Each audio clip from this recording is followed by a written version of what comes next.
You really need to rise up. For some Western medias, they even attack those who tell the truth. We need to expose who are behind them. You need to tell the audience what exactly is the reality. You have witnessed the ups and downs of China-U.S. ties. We will never become part of the United States, and the United States will never become part of China.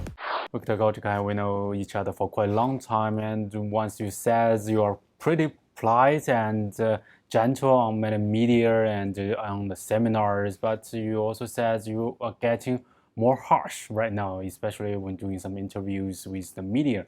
What happened actually? Thank you very much for having me. Modesty and humility are two virtues very much valued in the Chinese culture. I think we all need to be very modest and very humane in dealing with people and whenever we talk about particular issues.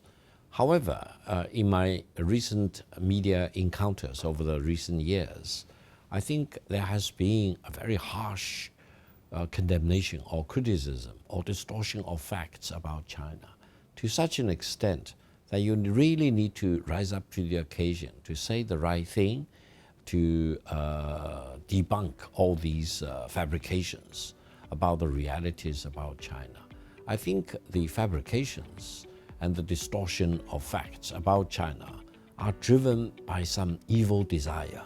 They want to deny the people's right to know the realities in China, and they want to distort the realities in China so that they can achieve their ulterior motives. What is their ulterior motive?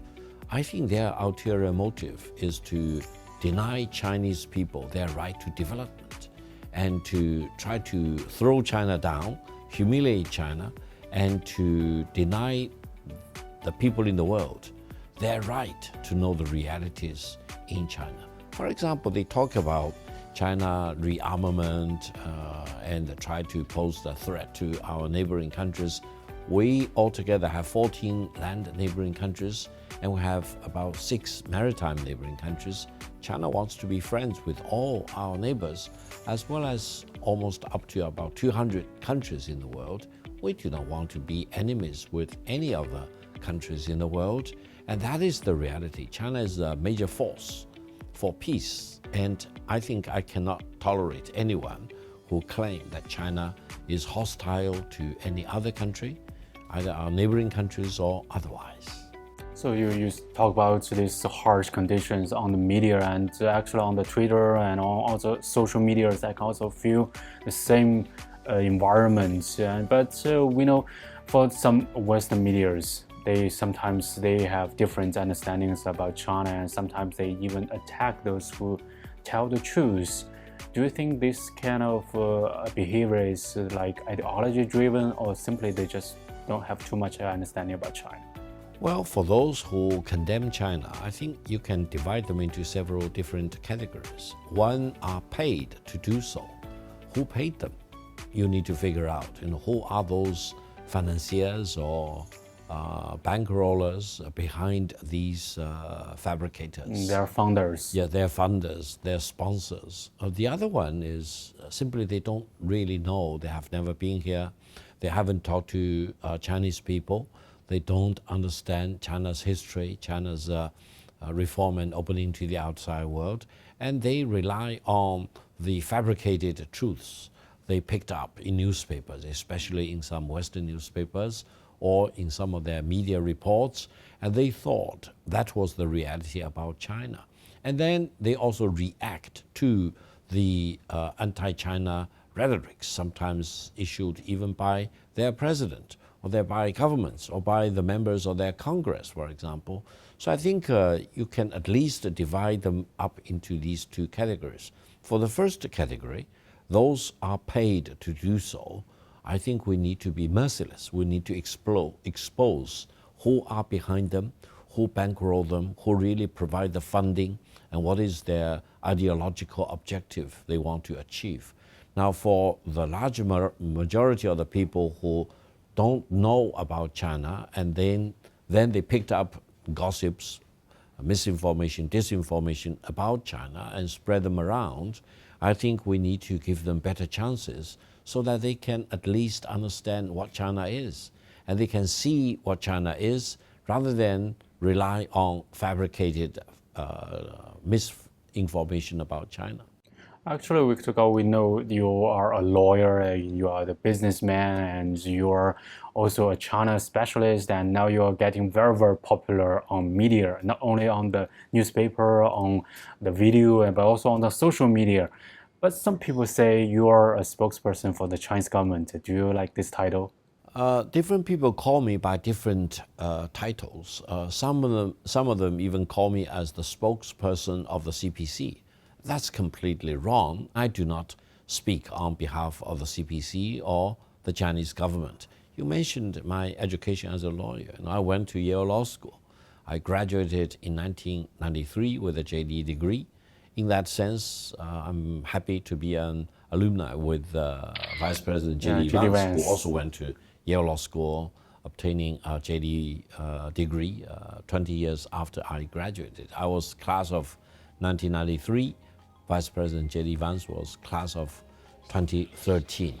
I was trained as a lawyer, and I took great pride in my profession as a lawyer, as an investment banker, as a private equity practitioner, you name it. But I also did many other things in the government, as a security regulator, and in major corporations. So in a sense, I have multiple experience, institutions that gave me the solid background to take a position on major issues I encounter.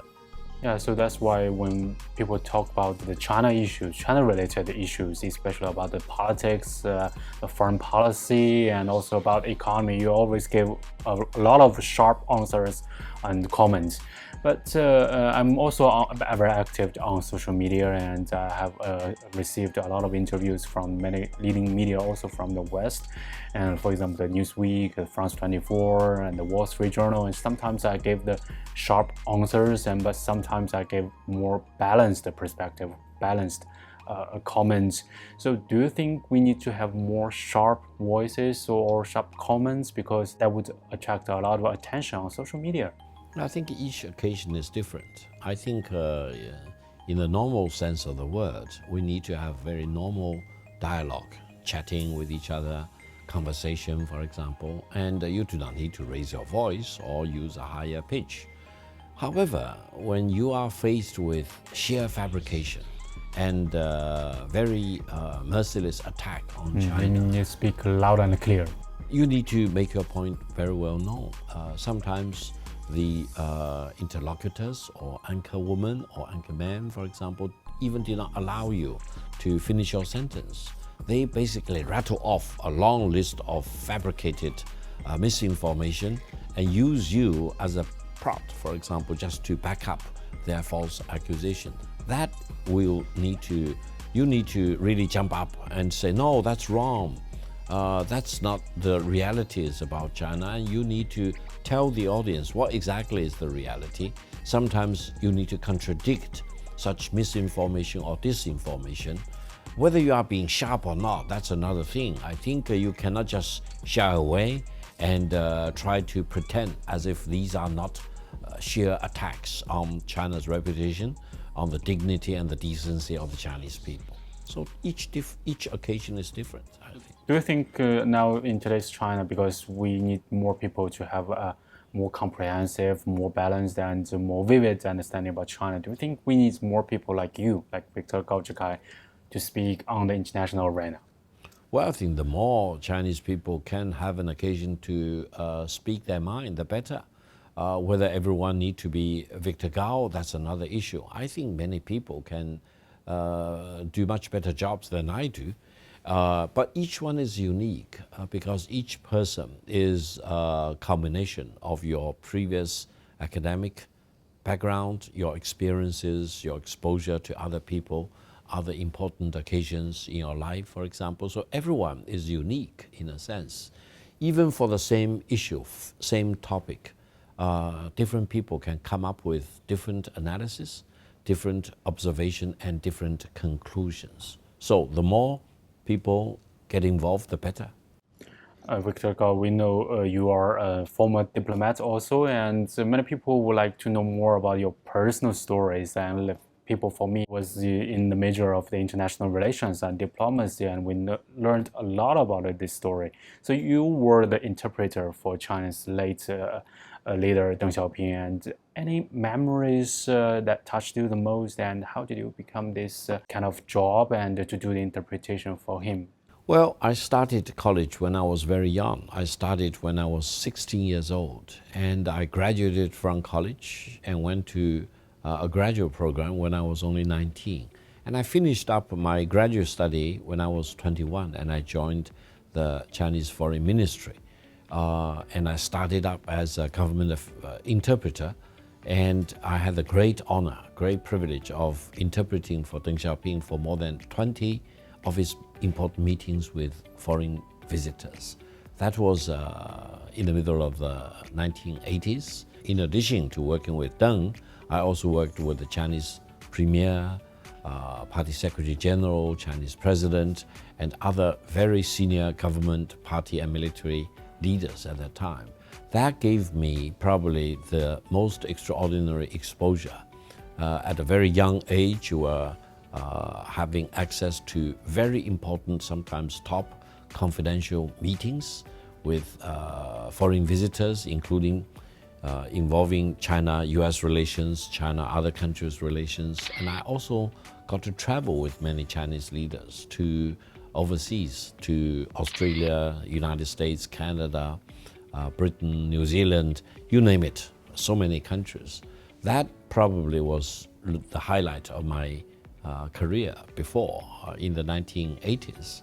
And I think I can always reflect back on what happened, especially involving my working experience with Deng Xiaoping. He was truly a man of great wisdom, great vision, and great courage. Now, for any particular issue, especially those issues which were very complicated and of high importance, rising up all the way up to the very top in the Chinese political system, he could really see through the nature of the issue and get to the bottom of the issue in a very fast way, refusing to be confused by, for example, sometimes the complexities of the issue or by the hidden nature, the true nature of the issue. Now, there are many examples. If we have more time, I think I'll be happy to chat with you about some of the very interesting experiences I had as an interpreter for Deng Xiaoping. Now, in the 1980s, interpreting for Deng Xiaoping was a very rare honor to start with. And working for Deng Xiaoping for more than 20 of his important meetings was truly a very rare and honor and great privilege. When talking about China's diplomacy, one of the most important part is about China-U.S. ties. From your career with Chinese leader Deng Xiaoping, and as an interpreter, you have witnessed the ups and downs of China-U.S. ties. How do you see now the circumstances, the environment for the bilateral ties? Well, given my working experience in the Chinese Foreign Ministry, as well as my educational experience at Yale and my subsequent working experience involving Morgan Stanley, CICC, you name it, I had the rare honor of having met and worked with almost all the US presidents or former presidents since Nixon, with two exceptions. I never met with President Gerald Ford, but he graduated from Yale Law School, so we communicated back and forth. I've never met with President Trump during his presidency 1.0 or now 2.0. I've never met with him. But for all the others, I met them as president or former president, or, for example, in the case of President Joe Biden, I met him when he was a senator during two of the very important visits to the US Capitol by the Chinese President Li Xiannian back in 1985, as well as by General Yang Shangkun back in 1987.